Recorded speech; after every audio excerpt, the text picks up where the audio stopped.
নেশার টাকার জোগাড়, বাবার শ্রাদ্ধের নামে টাকা চাইতে গিয়ে বিশালগড় ব্যবসায়ীদের হাতে আটক 2 যুবক, তুলে দেয় বিশালগড় থানার পুলিশের হাতে।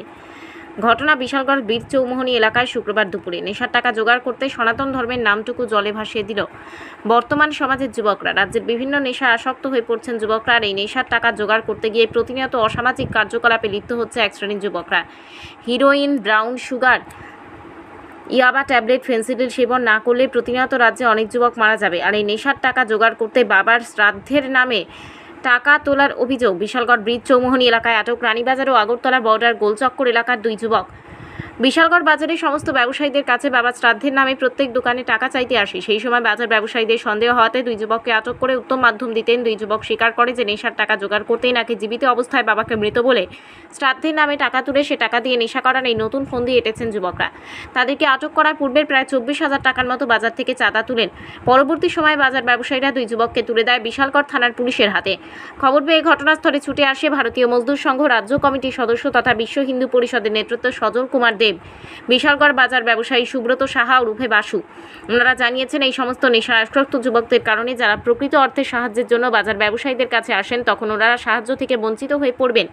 রাজ্য প্রশাসন যেন এ বিষয়ে পদক্ষেপ গ্রহণ করেন। অন্যদিকে সজল কুমার দেব জানান, সনাতন ধর্মের নাম বদনাম করেছে এই সমস্ত নেশায় আসক্ত যুবকরা।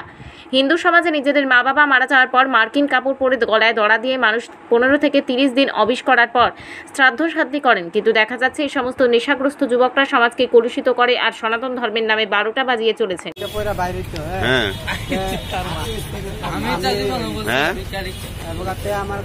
জুড়ে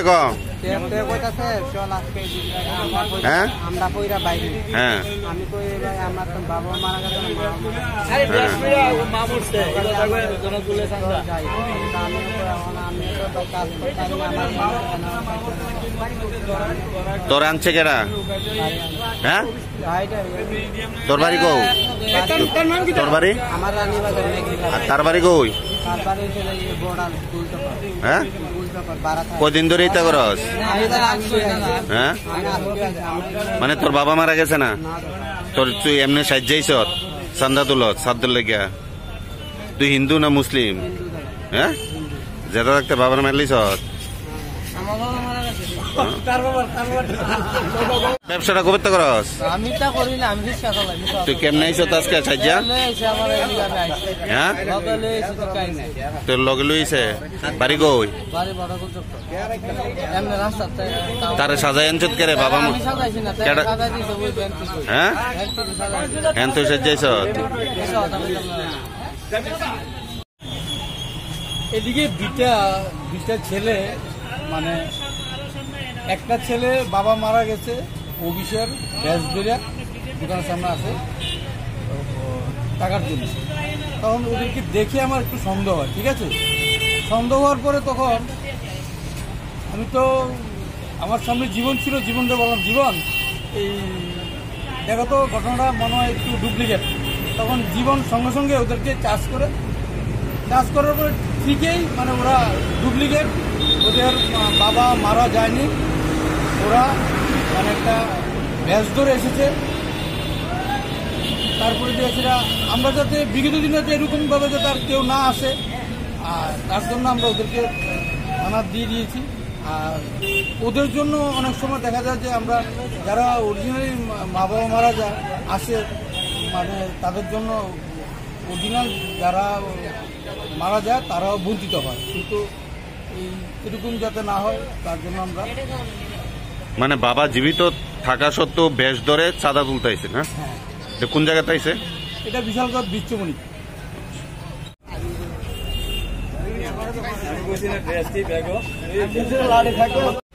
আজকের এই বিষয়টা কি নজরে দেখতেছেন? আমাদের সনাতন ধর্মে বিধিনিবাস অনুযায়ী যাদের মা বাবা মারা যান তারা ক্রিয়া কাজ করার জন্য তারা সাদা বস্ত্র নিয়ে মানুষের কাছ থেকে সাহায্য করে মা বাবার কাজ করেন। তো বর্তমান সমাজে কিছু যুবক যারা মা বাবা মারা গেছে, মা বাবা থাকা সত্ত্বেও মারা গেছে বলে তারা ক্রিয়াদারী ভ্যাস নিয়ে মানুষের কাছ থেকে চাঁদা কালেকশন করছেন। তো আমি আরক্ষা প্রশাসনের কাছে এটা রাখবো যেন এই কাজগুলোর প্রতি বিশেষভাবে দৃষ্টি আকর্ষণ দেন। আমার এটাই দাবি থাকে। মূলত এটা কি নেশার টাকা জোগাড় করার জন্য এই ফন্দিটা? মূলত আমি দেখা গেল যে তাদের গায়ে বিভিন্ন সিরিজ এবং বিভিন্ন দাগ রয়েছে তাদের শরীরে, তো নেশা করার জন্য তারা এরকম পরিধান করেছেন। মা বাবা চাঁদা তুলতেছে, মানে এটা চাঁদা তুলতেছে নেশার।